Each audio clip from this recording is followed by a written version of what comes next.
Nous partons pour un nouveau monde, dans une galaxie reculée. Imaginez la scène. Les portes s'ouvrent, découvrant une planète lointaine. Un astronaute pose le pied sur le sol. Mais cela fait trop longtemps qu'il navigue dans l'espace. Son cerveau a souffert des radiations. Ses muscles et ses os sont affaiblis. Il trébuche, s'écroule et se casse une jambe. Houston, nous avons un problème. Si les vols spatiaux de longue durée altèrent à ce point notre organisme, pourrons-nous un jour atteindre les étoiles ?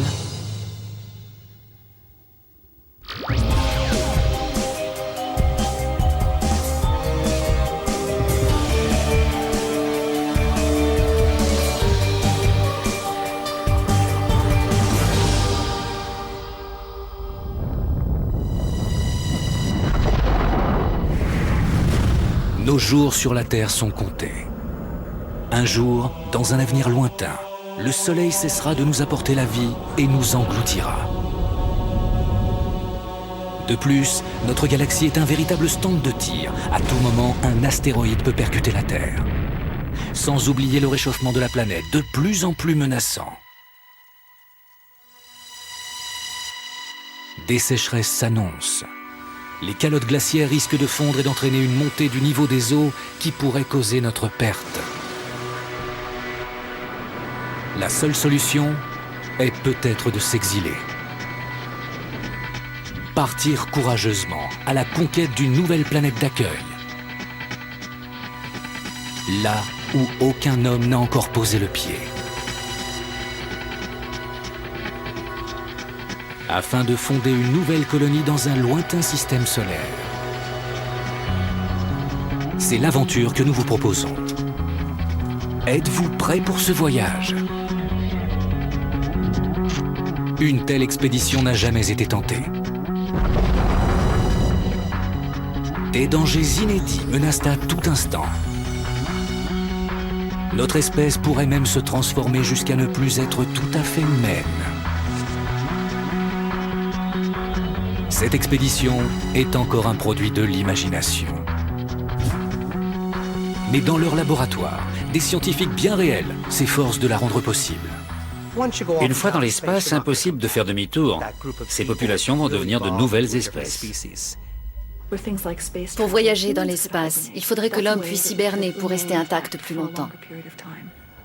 Il faut commencer par envoyer de jeunes couples pour former des équipages spatiaux. Mais ne nous emballons pas. Nous devons d'abord choisir une destination. Or, il se trouve que notre espèce est particulièrement exigeante. Pour survivre, il nous faut de l'oxygène, de l'eau, de la chaleur et de la nourriture. En réalité, nous cherchons une réplique de la Terre. Les sondes envoyées sur Mars et sur Saturne ont montré que ces astres ne peuvent pas nous accueillir. Il faut chercher plus loin. Beaucoup plus loin. Depuis 1995, les astronomes ont repéré en dehors de notre système solaire une bonne centaine de planètes gravitant autour de différentes étoiles. Ils en découvrent de nouvelles chaque année. Peut-être l'une d'entre elles pourrait-elle nous convenir. David Miller est ingénieur. Il travaille à la mise au point du télescope révolutionnaire de la mission Terrestrial Planet Finder, qui pourrait trouver cet astre idéal. Parmi les nombreuses planètes que nous découvrons, j'aimerais identifier celle qui pourra nous accueillir quand nous serons capables d'y aller. Comme la Terre, notre nouvelle planète doit se trouver à proximité de son étoile pour nous garantir une température vivable. Mais si elle en est trop près, nous ne pourrons pas la voir. Le télescope Planet Finder permet de bloquer l'éclat aveuglant des étoiles et d'observer les planètes plus sombres. Dès que ce télescope géant détecte une planète, il détermine la présence d'oxygène et des autres gaz. Il repère même celle de l'eau.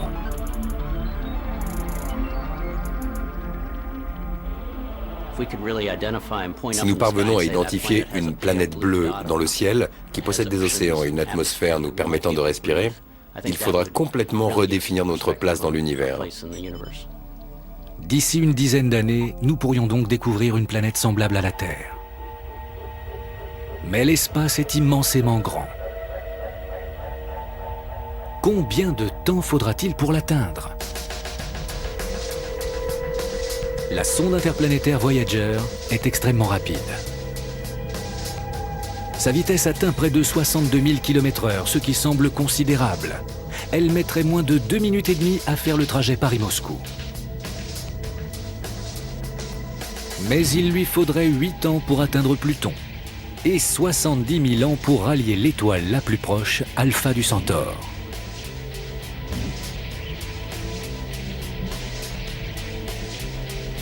Pour rejoindre notre nouvelle planète, nous avons besoin d'un astronef bien plus rapide.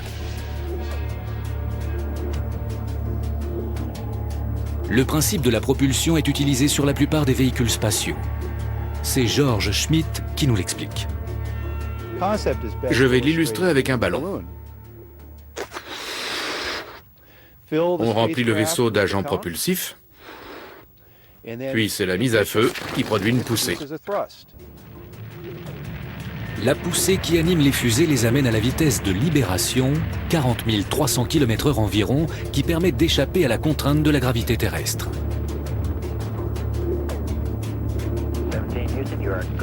Mais les fusées ont un défaut. Plus elles vont vite, plus elles consomment. Un surcroît de carburant entraîne un poids plus important, ce qui implique une consommation encore plus grande. C'est un cercle vicieux. Nous pourrions construire ce vaisseau loin de la gravité terrestre, comme c'est le cas pour la Station spatiale internationale. Une fois dans l'espace, seule une faible quantité d'énergie est nécessaire pour accélérer. Comme un palais de hockey, une petite poussée suffit à envoyer le vaisseau très loin. Oublions les fusées qui engloutissent des litres de carburant. Mieux vaut une structure légère à la consommation optimisée. Par exemple, la mission Deep Space One de la NASA. Lancée en 1998, elle atteint environ 56 000 km/h et est propulsée par un moteur ionique extrêmement performant. C'est la fin des carburants chimiques. Pour faire avancer la sonde, ce moteur expulse des gaz chargés d'électricité. Mais même un moteur ionique a besoin d'être alimenté. Pouvons-nous concevoir un vaisseau qui se passerait de carburant ? Imaginons des mâts sur ressort qui porteraient une voile de la taille d'un terrain de football. Une voile solaire. Lorsque la lumière du soleil rebondit sur l'aluminium, elle lui imprime une légère poussée. L'appareil peut ainsi accélérer, en théorie, jusqu'à plus de 160 000 km/h.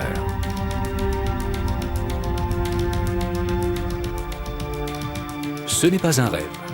La NASA teste actuellement des voiles de ce type à échelle réduite. Elle pourrait franchir des distances considérables. Mais la vitesse reste un problème. Les voiles solaires sont à ce jour la meilleure solution pour explorer les régions se trouvant au-delà du système solaire. Mais le trajet prendrait tout de même plusieurs milliers d'années. C'est encore un peu trop long. Mais une autre idée vaut peut-être la peine d'être étudiée, l'antimatière. Le physicien Michio Kaku est sans doute le plus à même de nous en parler. Tous ceux qui ont vu Star Trek se demandent pourquoi on ne construit pas des moteurs à antimatière comme dans le film.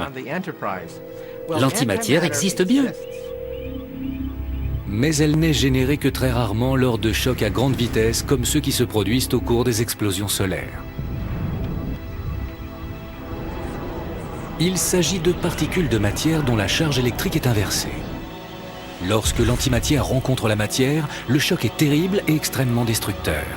Il dégage une grande quantité d'énergie. Avec une cuillère à café d'antimatière, je pourrais reproduire la puissance d'une centaine de bombes H. Vous imaginez les performances d'un moteur à antimatière? Sur Terre, la recherche sait produire de l'antimatière, mais au prix d'un processus long et coûteux. Il faudrait compter plus de 60 000 milliards de dollars pour créer un seul gramme d'antimatière.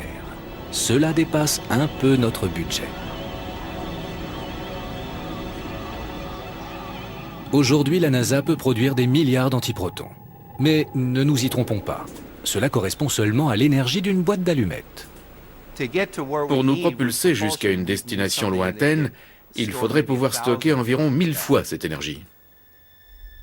De plus, les solutions proposées par George Schmidt ne sont destinées pour l'instant qu'à des sondes spatiales sans équipage, ce qui ne nous est d'aucune utilité. Pourtant, en 1957, les scientifiques étaient peut-être plus disposés qu'aujourd'hui à envoyer des hommes dans l'espace. Le projet Orion prévoyait un vaisseau spatial de la taille d'un paquebot capable d'accueillir 150 passagers. Objectif ? Mars en 1965, Saturne en 1970. C'était l'âge d'or du nucléaire. L'astronef devait avancer grâce à des explosions atomiques, chaque détonation propulsant le vaisseau un peu plus loin. Dans le projet Orion, il s'agissait de glisser en avant grâce aux ondes de choc créées par de petites explosions d'hydrogène. En 1959, les chercheurs font un essai en Californie. Pour des raisons de sécurité, les matériaux atomiques sont remplacés par des explosifs conventionnels. Chaque détonation propulse le vaisseau en avant, un vaisseau sans équipage.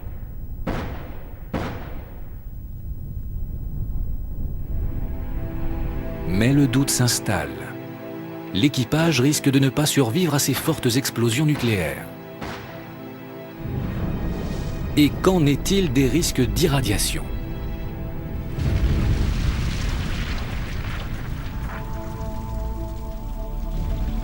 Les scientifiques ont compris qu'il s'agissait d'une boîte de Pandore.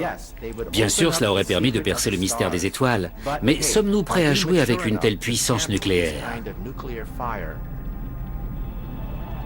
Il faut revoir la copie. Aujourd'hui, la NASA continue à explorer les possibilités du nucléaire avec prudence et à une échelle plus modeste. Il faudra donc plus d'une vie humaine pour atteindre notre nouvelle planète. Les générations devront se succéder à bord du véhicule spatial au milieu de l'environnement le plus hostile que l'on puisse imaginer, l'espace intergalactique. Ni air, ni gravité, des milliards de kilomètres de néant. Comment survivre à un pareil voyage ?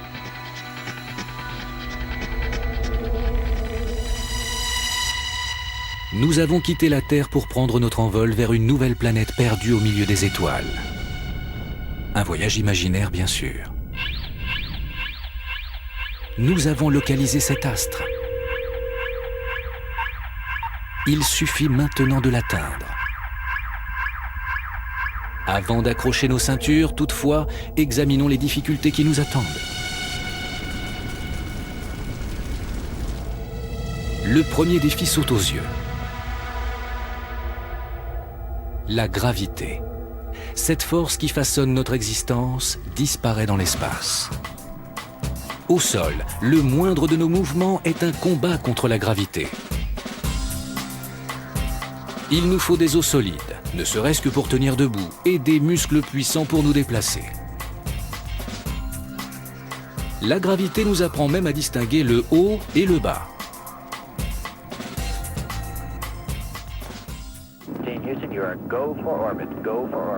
Dans l'espace, nous sommes confrontés à l'absence de gravité. La vie en apesanteur peut sembler facile tant ces astronautes ont l'air de flotter gracieusement.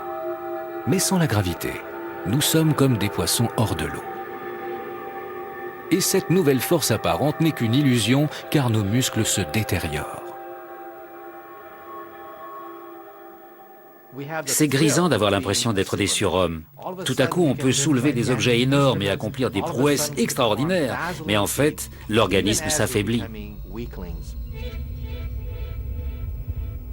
En 1983, lors de l'une de ses missions dans l'espace, Norm Thagard étudie les effets produits par une gravité réduite.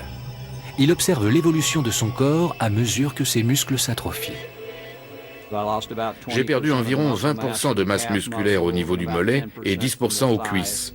Le cœur aussi est un muscle, il s'affaiblit donc également. L'absence de gravité fatigue les muscles. Elle pompe également toute la force des os dont la croissance se trouve stoppée.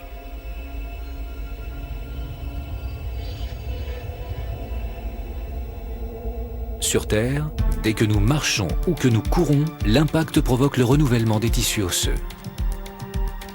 Dans l'espace, il manque ce déclencheur. Cet effet peut être mesuré sur un sujet alité. Un repos total en position allongée est un moyen simple de simuler la pesanteur. En 2005, la NASA a immobilisé des volontaires pendant 3 mois pour affaiblir leurs muscles et leurs os. Ils avaient les jambes surélevées, ce qui provoquait un excès de sang dans le cerveau comme dans l'espace.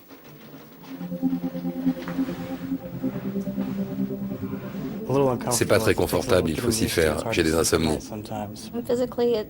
C'est difficile de bouger pour se brosser les cheveux ou pour manger quand on est couché. J'ai l'impression d'être un astronaute, sans partir. Au bout de quelques jours, leurs os ont perdu en densité. Mais ils ont droit à une petite faveur, un après-midi à l'air libre. En recréant les conditions d'un vol spatial pendant quelques semaines, on s'aperçoit que les sujets en subissent déjà les effets. Comment se sentiraient-ils au bout d'1 an? Certains cosmonautes russes ont passé plus de temps dans l'espace. À leur retour, ils n'avaient plus la force de lutter contre la gravité.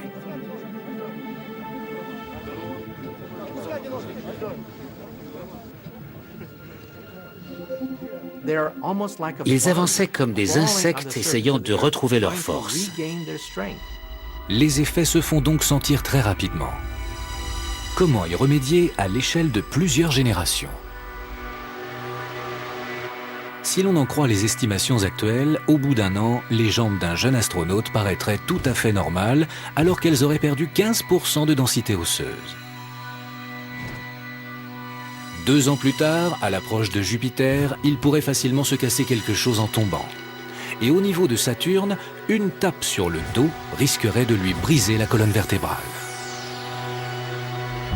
Mais il faudra tenir encore plusieurs centaines d'années. Nous devons donc trouver un moyen pour que la gravité soit du voyage. À l'Institut de technologie du Massachusetts, Larry Young pense détenir la solution. Pourquoi ne pas remplacer la gravité? Il faut résoudre le problème en lui-même plutôt que de tenter d'en réparer les dégâts. Sa réponse, une centrifugeuse. Une centrifugeuse génère sa propre force.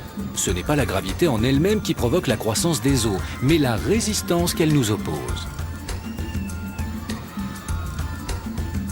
Ce qu'il nous faut, c'est une centrifugeuse portative. L'équipe de Larry Young a élaboré un appareil aux dimensions compactes. On ne vivrait pas dessus, on viendrait faire des tours comme en salle de gym. Je suis en train d'être centrifugé à un niveau de gravité assez faible.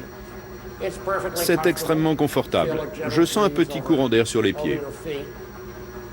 C'est un peu étourdissant, pourtant, 1 heure par jour suffit à entretenir la force des os. C'est une sensation inhabituelle. Quand vous êtes couché là, vous avez l'impression que le monde tourne autour de vous. Mais cet équipement est encore un peu encombrant. Il nous faut quelque chose de plus léger. Voici le supplice de la roue. L'un des étudiants de Larry Young a élaboré une sorte de vélo monté sur une centrifugeuse. On pédale pour faire tourner l'appareil, ce qui crée l'énergie nécessaire et évite la présence d'un moteur volumineux. Le dispositif permet aussi d'entraîner les muscles.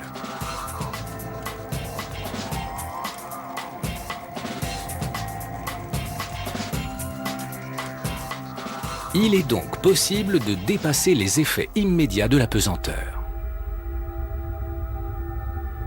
Notre voyage va durer des siècles. Des générations entières vont devoir s'habituer à travailler, à se reposer et à se divertir dans un environnement complètement étranger au terrien. Pour commencer, que vont devenir les premiers embryons humains qui se développeront sans gravité?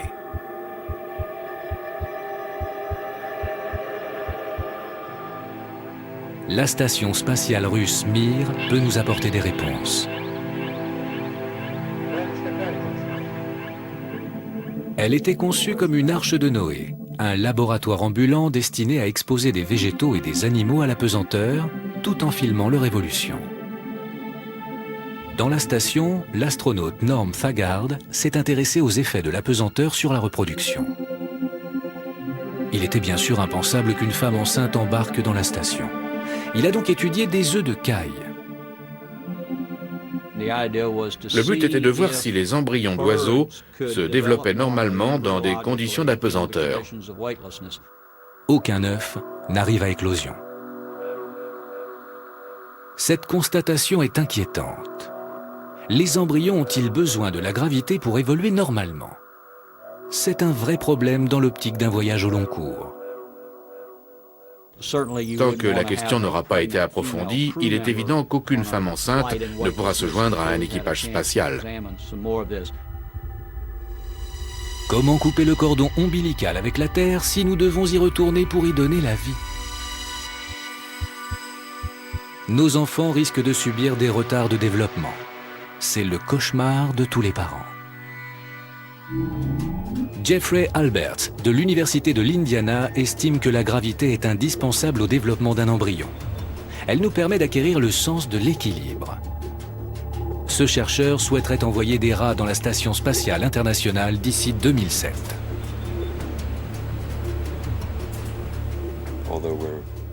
Nous ne sommes pas de gros rats, mais nous avons beaucoup de points communs avec ces animaux. Ils peuvent nous apprendre beaucoup de choses. Comme ces petits rongeurs, nous possédons une oreille interne et un système vestibulaire. L'oreille interne fonctionne comme un niveau de maçon. La gravité permet ensuite à notre cerveau de distinguer le haut et le bas. Jeffrey Alberts nous montre son importance en plongeant un rat dans l'eau. Voilà un petit rat de 2 jours. On va lui demander simplement, est-ce que tu peux distinguer le haut et le bas, déterminer la direction de la gravité? Pour cela, on va le placer dans la position qu'il aime le moins. Ce test est indolore pour l'animal. Je le place juste sous la surface, dans l'eau chaude, et il va nous indiquer s'il arrive à se repérer.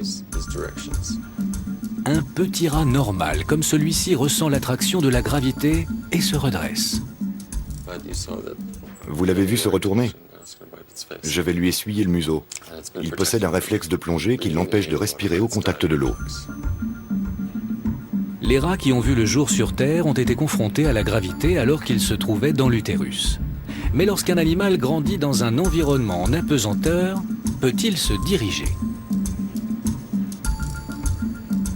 Jeffrey Alberts envoie un groupe de rats enceintes dans l'espace pendant 11 jours, un record pour des mammifères en gestation. Les études théoriques nous disaient que leur système vestibulaire ne se développerait pas normalement. Les femelles regagnent la Terre pour mettre au monde leurs petits. Jeffrey Alberts a vu juste. Ils ne savent pas reconnaître le haut et le bas. Voilà une de nos vedettes. On le lâche dans l'eau et sa tête va heurter le fond. Ces rats ne détectent pas la gravité comme ils le devraient. Quand ils reviennent sur Terre, on constate qu'ils ne perçoivent pas le monde comme les autres animaux, ou comme nous. Les rats mettent 3 jours à retrouver le sens de l'orientation. C'est un avertissement flagrant et très troublant pour notre mission. Plus les membres de l'équipage resteront longtemps dans l'espace, plus il faudra suivre leur évolution dans cet univers sans repère gravitationnel. En quittant la Terre, nous risquons de nous affaiblir et d'avoir des difficultés à nous reproduire. Mais il est possible d'y remédier en embarquant une forme de gravité. Pourtant, nous ne sommes pas au bout de nos peines. À un moment ou à un autre de notre odyssée, nous devrons certainement sortir pour effectuer des réparations, ce qui nous exposera alors à un nouveau danger, le vide spatial.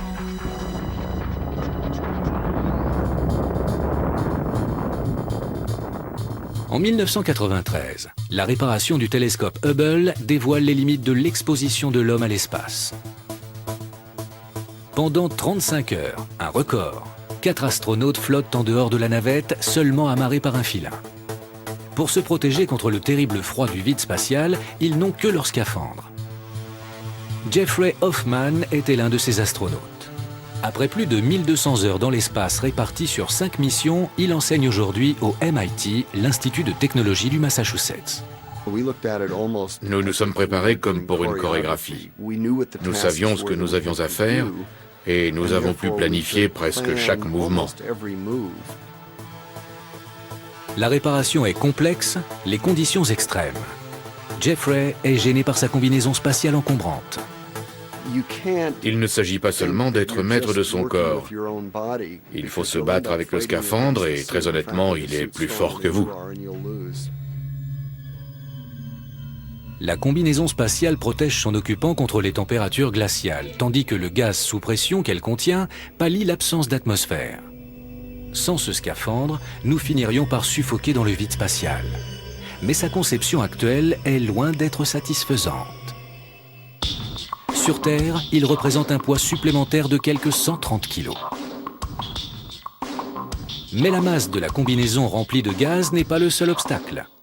La pression du gaz raidit le corps. Il est difficile de plier un bras ou une jambe. Imaginez un chirurgien obligé d'opérer avec des gants de ski. Cela vous donne une idée des sensations qu'on peut avoir. Avec de telles restrictions, comment maintenir le vaisseau en état? Jeffrey Hoffman, épaulé par Deva Newman, ingénieur au MIT, voudrait révolutionner les combinaisons actuelles pour qu'elles génèrent la pression d'une façon inédite. Dans la biocombinaison, le gaz est remplacé par un matériau élastique. Résultat, une tenue moulante et légère qui imprime pourtant une pression. Elle est plus proche d'une combinaison de plongée que d'un scaphandre inconfortable. Il s'agit vraiment d'une seconde peau qui procure la pression nécessaire à la survie de son occupant. Pour remplacer la pression du gaz, elle utilise un matériau qui peut appliquer la même force directement sur la peau. J'ai maintenant un matériau élastique qui vient envelopper ma peau. Il produit une pression comparable à celle qu'exerce le gaz à l'intérieur d'une combinaison spatiale. Cette combinaison doit être aussi moulante que possible pour permettre une bonne mobilité. Deva trace les contours du corps humain grâce à l'imagerie électronique. Je recherche la mobilité maximale. Il faut pouvoir marcher, courir, explorer, se mettre à quatre pattes. Ce prototype n'est pas très esthétique, mais il offre une aisance de mouvement bien supérieure aux actuelles combinaisons remplies de gaz. Deva fait un test en descendant en rappel une paroi. C'est ce qui se rapproche le plus de la surface de Mars. J'ai une très bonne mobilité au niveau du genou et de la jambe tout entière. Ce serait impossible avec un scaphandre classique. Cette biocombinaison idéale pourrait accueillir des capteurs, des indicateurs de température et des outils informatiques. Elle pourrait même être recouverte de fibres agissant comme des muscles artificiels pour accroître notre force. D'ici quelques années, tout ceci ne sera plus un rêve, ce sera peut-être une réalité. Nous avançons. Nous connaissons notre destination. Nous avons trouvé un substitut de gravité. Et nous savons même comment nous habiller. Mais un nouvel obstacle nous attend. Invisible et mortel, il est capable de transpercer le corps humain. Alors, prudence. Sur Terre, la chaleur et la lumière du Soleil sont considérées comme des bienfaits. Mais de temps à autre, notre étoile se déchaîne. Les explosions solaires projettent des milliards de tonnes de radiation mortelle dans l'espace. Le champ magnétique terrestre nous protège contre ce dangereux déluge. Mais un astronaute qui se trouverait hors de son vaisseau spatial lors d'une éruption risquerait de mourir en l'espace de 10 heures. Ne dramatisons pas. Ces explosions ne se produisent pas très fréquemment et la NASA est capable de prévenir les astronautes en cas de danger. Pourtant, il existe un péril bien plus inquiétant, les radiations spatiales. Des rayons invisibles jaillissant d'étoiles lointaines projetées à travers l'espace, transperçant tout ce qu'elles rencontrent à la façon d'une mitraillette. Imaginez qu'en fermant les yeux, vous puissiez voir ces rayons cosmiques traverser votre corps. C'est ce qui est arrivé en 1969 aux astronautes de la mission Apollo 11. En regardant à l'extérieur de leur capsule, ils sont saisis par ce qu'ils voient. La Terre qui s'éloigne lentement dans l'espace. La face cachée de la Lune. Et de curieux éclairs lumineux dans leurs pupilles.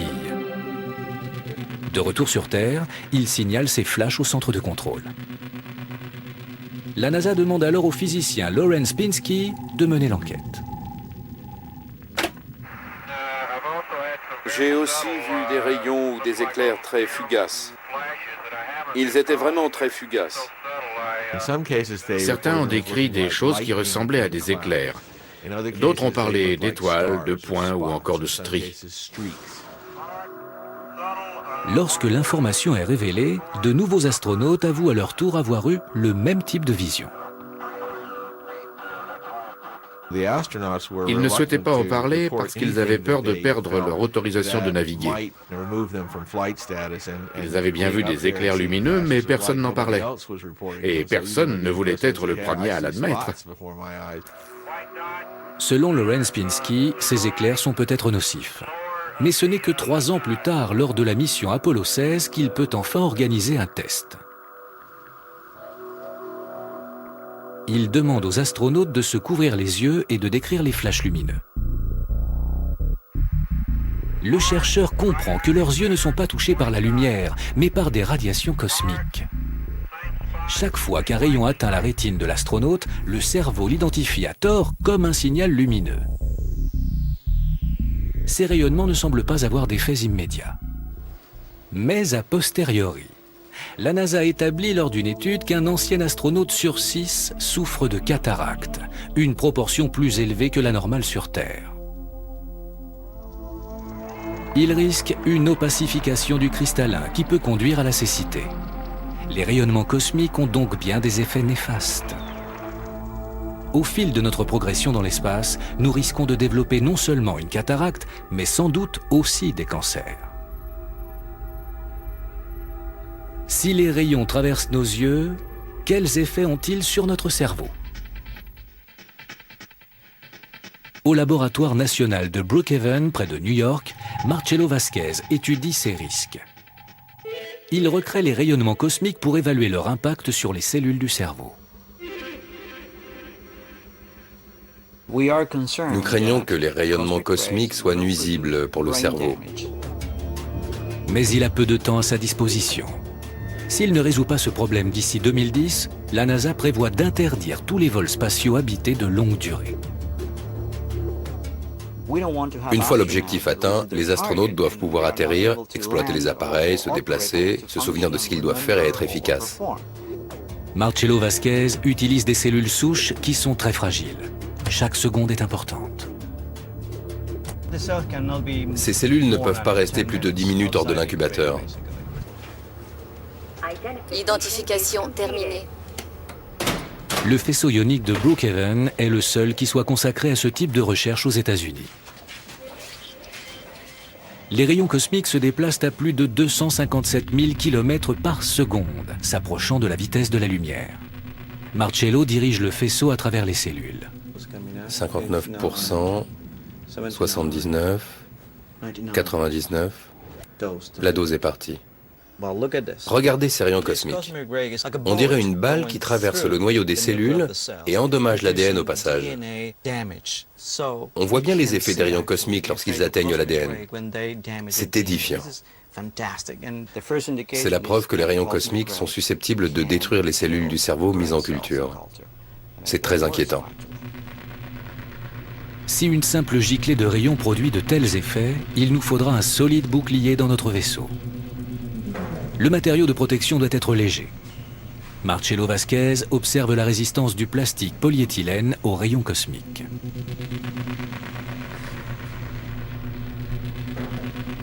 Cette protection est relativement efficace, mais une partie des radiations traverse tout de même le plastique et cause des ravages parmi les cellules. Est-il possible de réparer les dégâts? Marcello Vasquez a déjà la réponse.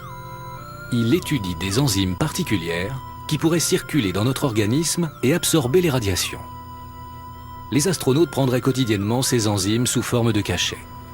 D'ici 2010, le chercheur espère avoir trouvé un moyen de ramener à un niveau acceptable le risque dû au rayonnement.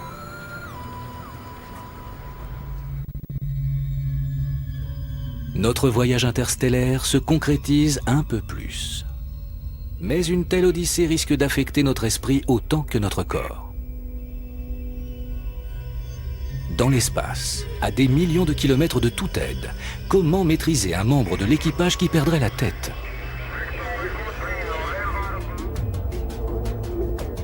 Nous avons étudié les défis que nous impose la physique dans l'hypothèse d'un voyage vers les étoiles.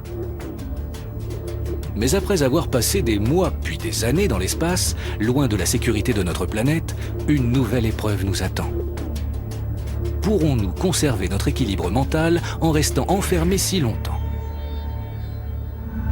Sur Terre, l'homme est considéré comme un animal social. Nous voyageons collectivement, nous communiquons en permanence et sommes entourés de quantité d'autres personnes.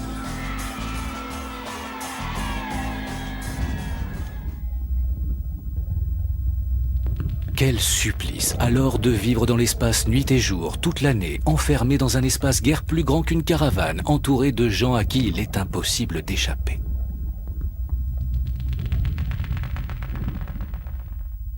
En 1995, Norm Thagard embarque sur la station spatiale russe Mir, qui sera son domicile pendant 4 mois. Il est bien placé pour savoir combien il est éprouvant d'être enfermé pendant longtemps. On s'ennuie. Les gens deviennent irritables et presque belliqueux par moments, ce qui n'est bien sûr pas souhaitable. Quand on imagine un équipage qui va rester ensemble pendant longtemps, il y a de quoi s'inquiéter. Même à proximité de la Terre, l'escalade des tensions est problématique. Or, notre mission doit se rendre très loin. À cette distance, les messages radio mettraient des heures à atteindre notre planète. Si une dispute dégénère en pugilat, le centre de contrôle n'aura aucun moyen d'intervenir. Il faudrait donc disposer d'une voix apaisante. Mais où la trouver? Pour David Dinges, psychologue clinicien de l'Université de Pennsylvanie, la solution est un ordinateur thérapeute. Il y aura des conflits. Il faut mettre en place un système qui permette de les prévenir si possible et surtout de les résoudre avant qu'ils n'empirent. S'il parvient à imposer son idée, c'est une machine qui sera chargée de calmer le jeu et non un astronaute. Nous allons commencer par enregistrer votre image. Vous êtes prête? Comment un ordinateur détectera-t-il les signes avant-coureurs d'un excès de stress ou de frustration? Nous faisons passer la plupart de nos émotions par le biais de nos expressions faciales. Nous comprenons tout de suite que notre interlocuteur est joyeux, triste ou sous pression. David Dinges a élaboré un programme qui permet de reconnaître ses émotions. Une étudiante se prête au test de détection du stress. L'ordinateur enregistre les contours du visage au repos. La jeune fille est soumise à un stress progressif. L'ordinateur consigne ses manifestations. Dites-moi quelle est la couleur de chaque mot. Parlez aussi vite que possible sans vous tromper. Vous êtes prête? Oui. Allez-y. Rouge, vert, vert, bleu, bleu, bleu, rouge, bleu, Plus vite, vert, bleu, plus vite. vert, rouge, Poursuivez, concentrez-vous un peu. rouge, non, bleu. L'exercice se complique. Vous faites trop d'erreurs. L'ordinateur enregistre le moindre changement d'expression de son visage et l'ajoute à son profil de réaction au stress. Ce n'est pas terrible. Restez assise en attendant le score. Dans l'espace, un ordinateur similaire enregistrerait les profils un par un. S'il ne peut pas résoudre les problèmes, il peut signaler les dangers et les baisses de performance. Ce n'est pas de l'espionnage. Les astronautes savent très bien que le système les observe. Plus nous pourrons les informer sur leur comportement, plus nous leur éviterons des problèmes graves. Il existe une autre possibilité pour remédier aux conflits potentiels. Au lieu d'un équipage formé d'astronautes chevronnés, on pourrait envisager d'embarquer de jeunes couples. Contre toute attente, ces jeunes gens seraient tout à fait adaptés à un voyage dans l'espace. Ellis Island borde la ville de New York. C'est ici que des dizaines de milliers d'hommes et de femmes venus du monde entier ont accosté pendant des siècles pour commencer une nouvelle vie au terme d'un voyage éprouvant. Parmi ces pionniers se trouvent peut-être les membres de notre équipage spatial idéal. C'est du moins ce que pense John Moore, anthropologue à l'Université de Floride. J'aime beaucoup cet endroit. Il me rappelle qu'il y aura inévitablement une nouvelle Ellis Island un jour dans une autre galaxie pour accueillir les colons du système solaire. Selon John Moore, il faut envoyer des familles dans l'espace. La hiérarchie familiale génère un ordre naturel susceptible de dépasser toutes les épreuves. Les conflits seraient plus faciles à résoudre en présence d'êtres chers.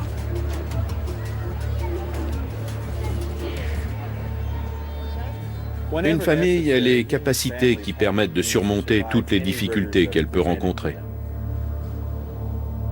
John Moore propose à la NASA d'élaborer le profil d'une future colonie spatiale.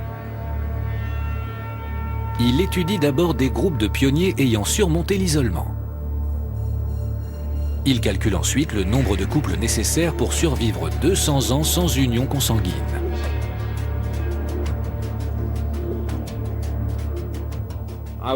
À partir des taux de fécondité et d'intermariage, j'ai constaté avec surprise qu'une centaine de personnes suffiraient.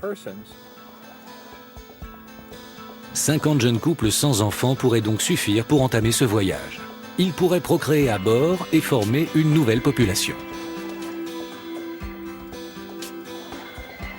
L'histoire de notre planète s'est faite grâce à ces populations qui sont allées l'une vers l'autre, ont formé de nouvelles tribus inédites et qui ont réussi. Nous pourrions renouveler l'expérience. Si nous apprenons à nous reproduire dans un environnement dénué de gravité, la solution de John Moore pourrait fonctionner. Mais ces calculs se limitent à 200 ans. Nous serons encore loin de notre destination. Que se passera-t-il ensuite ? À l'échelle des siècles, inévitablement, il va falloir trafiquer le corps humain lui-même. Faudra-t-il faire appel au génie génétique pour atteindre notre nouvelle planète ? Préparez-vous pour une révision générale du corps humain.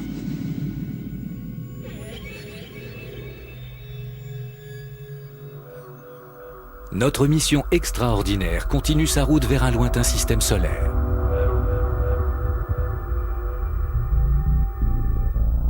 Le voyage prendra des siècles. Seuls les descendants de nos enfants atteindront effectivement la destination fixée. À moins de posséder la vie éternelle, l'immortalité, le plus vieux rêve de l'humanité.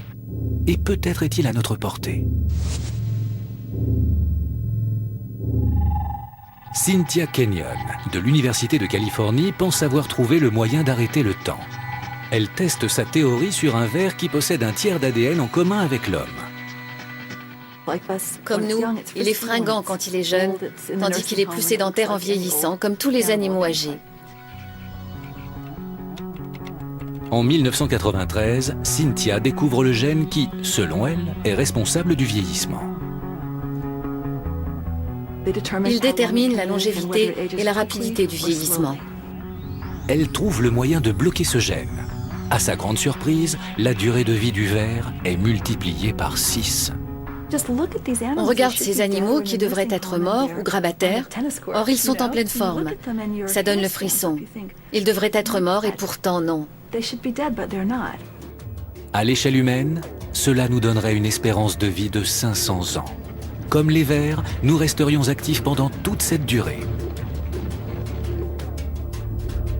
Mais il semble dommage pour des jeunes gens de gâcher plusieurs centaines d'années à bord d'un vaisseau spatial. Cynthia Kenyon a fait une découverte qui rendrait le voyage plus supportable. Il s'avère que les hormones qui contrôlent le vieillissement de l'animal adulte contrôlent également sa capacité à passer à un état d'animation suspendu. En d'autres termes, les vers hibernent, comme les ours, les hérissons et les crapauds. Ils entrent dans un état dormant. Leurs fonctions vitales sont ralenties et le vieillissement interrompu. Si nous trouvons le moyen d'hiberner, notre aventure intergalactique pourrait devenir une réalité. En effet, un équipage endormi aurait besoin de ressources moindres. Mais tout cela relève encore de la science-fiction. Quoique. En 2005, des chercheurs ont réussi à faire hiberner brièvement des souris en les exposant à des substances chimiques. Mais Cynthia Kenyon maintient que la réponse se trouve dans le gène de l'hibernation. L'homme possède peut-être un gène semblable, il suffirait alors de l'activer. Ça serait fabuleux à étudier dans l'optique d'expédition spatiale. Si les êtres humains hibernaient, ils pourraient rester intacts plus longtemps. Nous pourrions donc voyager dans un état d'animation suspendu et arriver sur notre nouvelle planète sans avoir pris une ride. Mais que se passera-t-il si cette nouvelle Terre ne répond pas exactement à nos attentes? Impossible de transformer une planète tout entière. Il faut trouver le moyen de revoir notre propre conception et celle de nos enfants.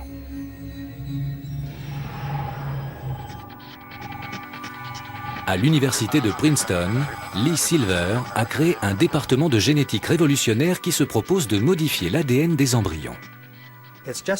Il suffit d'observer l'environnement et d'imaginer ce que l'on pourrait changer chez nos enfants pour optimiser leur existence dans ce monde.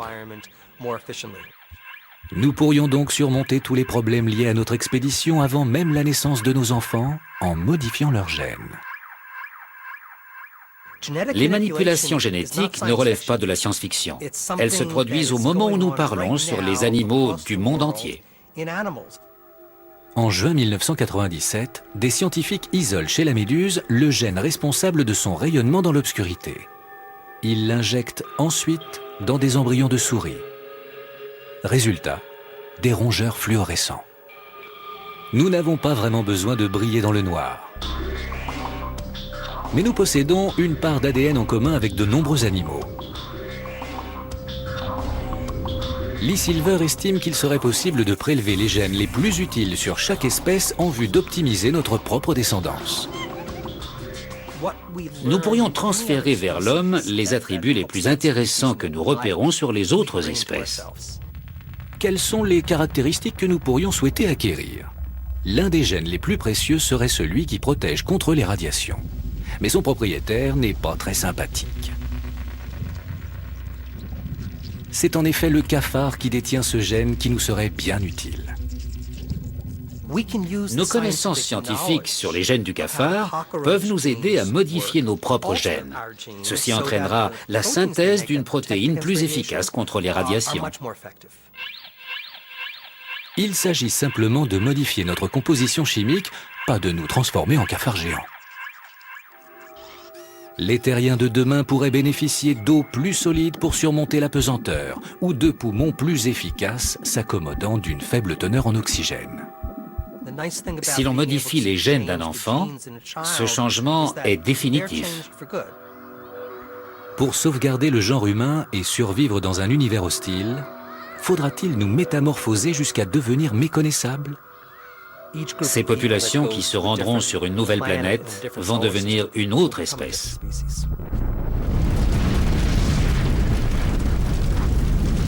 Dans une dizaine d'années, nous aurons sans doute trouvé un astre habitable. Dans 20 ans, nous pourrions avoir surmonté les dangers des expéditions spatiales. Dans 50 ans, nous serons peut-être capables d'adapter notre patrimoine génétique à cette nouvelle planète. Espérons que les enfants de nos enfants, lorsqu'ils atteindront leur nouvelle terre d'accueil, nous ressembleront tout de même encore un peu, perpétuant ainsi l'humanité telle que nous la connaissons.